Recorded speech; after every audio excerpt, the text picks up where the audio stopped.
आज बेटा जो पोएम हम कर रहे हैं, इस पोएम का नाम है जॉन ब्राउन और पोएट का नाम है बॉब डायलन।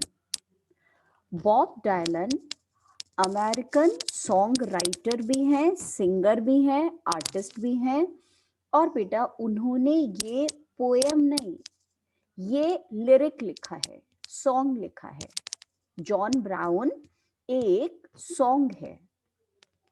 तो John brown anti war lyric है।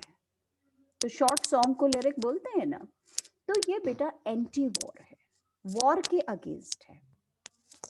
खासकर ये 1962 में जब पोएट ने इसे लिखा, बेटा जो सॉन्ग राइटर है बॉब डायलन, इन्होंने लिखा, तो उनका एम ये था कि जो यंग मैन इतने ज्यादा ऐसा सोचते हैं कि war is such a good thing, बेटा कहना चाहिए हीरोइज्म होता है जो वॉर के सोल्जर्स होते हैं।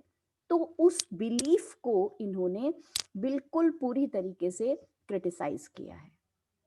जॉन ब्राउन पोएम में, सॉन्ग में उन्होंने ये बताया है कि जो सोल्जर्स होते हैं they are just the fodder at the cannon.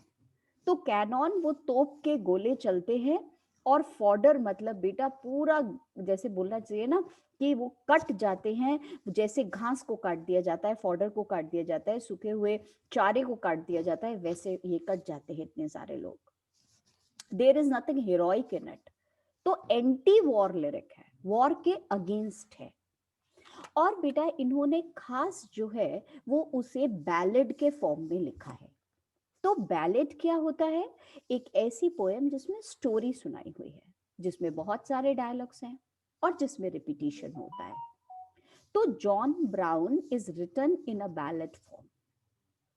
तो बेटा ये जैसे हम पढ़ रहे हैं, John Brown is a not a real hero or live hero, he is a titular hero।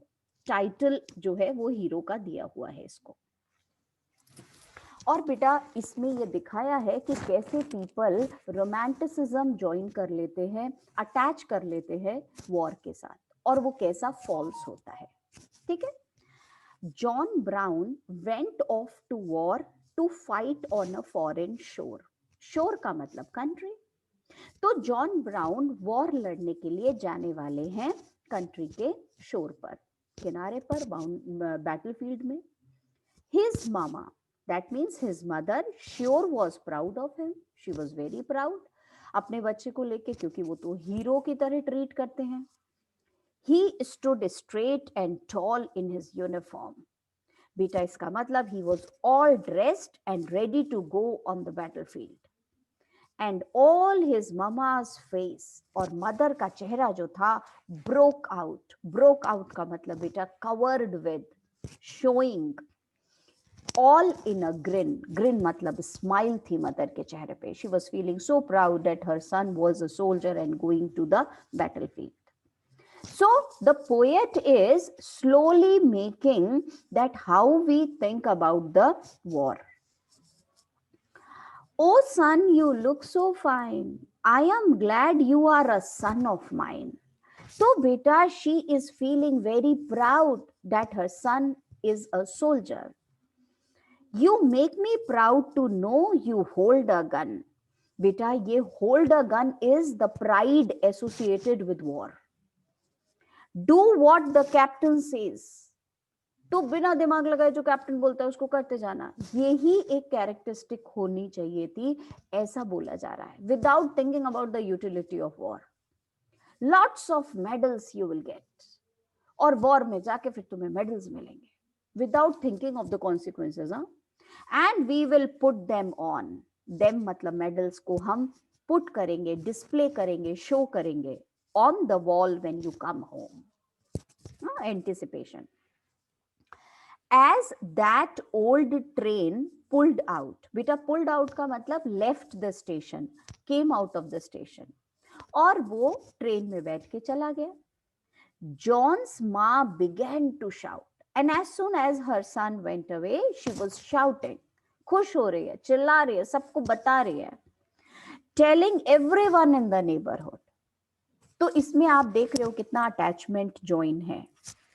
That is my son that is about to go. वो मेरा बेटा है जो गया है. And he is a soldier now, you know, glory of war. She made well sure her neighbours understood. और वो बहुत बेटा एम्फेसाइज करके बता रही है कि सबको समझ आ जाए ये बात. She got a letter once in a while. वहां जाने के बाद, बैटलफील्ड पे जाने के बाद, वंस इन अ वाइल का मतलब ओकेजनली, समटाइम्स उसके पास लेटर आते थे अपने बेटे के. And her face broke into a smile. वो बहुत प्राउड फील करती थी. And she showed them to the people from next door. पड़ोसियों को जाके दिखाती है. And she ब्रैग्ड. ब्रैग्ड का मतलब बेटा बूस्टेड, बढ़ चढ़ के बातें बनाना. About her son with his uniform and gun. अरे वो तो ऐसा और वो तो वैसा. And these things you called a good old fashioned war. जैसे बेटा लास्ट ईयर आफ्टर ब्लेनिम पढ़ा था तुमने, वैसे ही है सेम. और ये थी बेटा गुड ओल्ड फैशन्ड वॉर. इसका क्या मतलब है? गुड ओल्ड फैशन का मतलब बेटा, गुड का मतलब good belief attached with the old fashion war का मतलब बेटा war which has lost its glamour now. वो वॉर जब जिसका ग्लैमर अब खत्म हो गया, डीग्लोरिफाइड हो गई है वॉर अब. वो पुराने जमाने में इतनी अच्छी मानी जाती थी. Oh good old fashioned war. और बेटा यहां पर क्या लिखा हुआ है? Exclamation mark. Mocking tone, making fun. कहने का मतलब now the war is obsolete, but earlier it was considered to be so high, so glorified. Then the letters ceased to come. कुछ दिनों के बाद वो जो बेटी की चिट्ठियां आती थी, सीज्ड का मतलब स्टॉप्ड, बंद हो गई यानी. For a long time they did not come. They ceased to come for about 10 months or more. करीब बेटा 10 महीने तक कोई बेटी की चिट्ठी नहीं आई. Then a letter finally came. एक चिट्ठी आई saying go down and meet the train. Your son is coming home from the war. वो भी बेटे की चिट्ठी नहीं थी, वो भी ऑफिसर की चिट्ठी आई थी, जाके अपने बेटे से मिलो, वो आ रहा है ट्रेन से. और बेटा she did not understand कि why the child has not written the letter. She smiled. वो तो खुश है कि चलो मेरा बेटा आ रहा है. Went right down. Right down मतलब at once. She looked everywhere around. Station पहुंच गई और इधर उधर देख रही है. ट्रेन आई, रुकी, उसमें से पैसेंजर्स जा रहे हैं, बेटा कहीं दिख नहीं रहा है. She looked everywhere around, but she could not see her soldier son in sight. But as all the people passed, she saw her son at last. When she did, she could hardly believe her eyes. बेटा, her own son, उसे she was unable to recognize. और ये है बेटा irony, contrast. Oh, his face was all shot up. बेटा पूरा greatly damaged by shooting. And his hand was all blown off. That means taken away by an explosion, smashed hand. ये उसकी reality थी. And he wore a metal brace. Brace is the belt to support your body around his waist. तो कमर पे वो पहना हुआ है उसको. He whispered kind of slow. बेटा whispered मतलब speaking. आवाज भी नहीं है उसके, धीरे से आवाज निकलती है. In a voice she did not know. No का मतलब she did not understand. वो आवाज जो उसको समझ भी नहीं आई.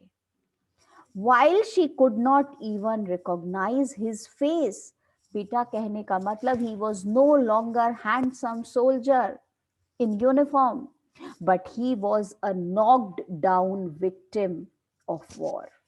He was no longer a soldier handsome looking in the uniform. He was a knocked down victim of war. एक ऐसा जो कि victim of war है, जो war की cruelty सहन करके आ रहा है. Oh Lord, not even recognize his face. ये है बेटा जिसको वो बोलना चाह रहे हैं, irony. A mother was unable to recognize the face of her own child. Why? Because of the war. ठीक है, अभी आराम से पढ़ेंगे, थोड़ा धीरे धीरे पढ़ेंगे बेटा, है भी थोड़ा सा difficult or important. So we will read in the next class.